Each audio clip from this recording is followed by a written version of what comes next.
மின்சாரம் இல்லாத வீட்டில் விளக்கின் ஒளியில் லட்சிய வழியை அடைந்த அவர் தனது வெற்றியின் மூலம் கல்வி எனும் பெரும் வெளிச்சத்தின் வண்ணமாக நம்முன் மிளிர்கிறார். எங்களுக்கு சொந்தமாக மின்சார வசதியில் பக்கத்தில் இருந்தால் எழுத்துட்டு இருக்கோம். எப்படியாச்சும் நல்லா படித்து ஒரு நல்ல இன்ஸ்டியூட்டுக்கு போயிட்டு வாட்டிக்கு ஒரு பெரிய வீடை கட்டி அங்கே எல்லாருமே சந்தோஷமாக இருக்கணுன்றது என்னோட ஆசையாக இருக்கு. கடந்த 66 ஆண்டுகளில் அரசு உண்டு உறைவிட பள்ளியில் படித்து பழங்குடி சமூகத்தில் இருந்து முதல் முறையாக ஐஐடிக்கு செல்கிறார் ராஜேஸ்வரி அவர்களை பெருமையோடு வருக என வரவேற்கிறோம்.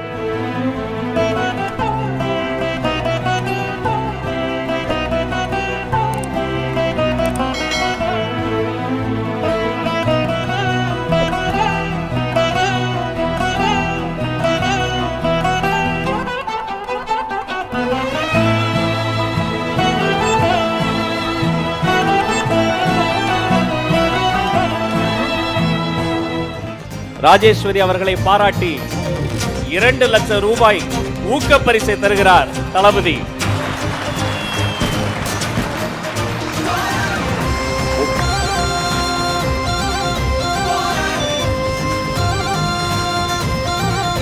ஹாய் ராஜேஸ்வரி, உங்களை பற்றி எல்லாமே நான் கேள்விப்பட்டிருக்கேம்மா. பார்த்துருப்பீங்க, அவங்க வீட்டில் மின்சாரம் கூட இல்லை, வெறும் கேண்டில் லைட். அந்த லைட்லேயே இவ்வளோ படிச்சிருக்கிறாங்க. அவங்களுக்கு சயின்டிஸ்ட் ஆகணும்னு ஆசை, கண்டிப்பாக ஆவீங்க. என்னுடைய wishes, all the best.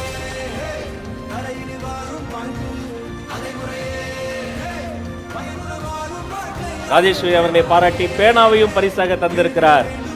Scientist Rajeswari ஆகி இந்த பேனாவால் ஒரு நாள் கையெழுத்து போடுவார் எங்கள் ராஜேஸ்வரி.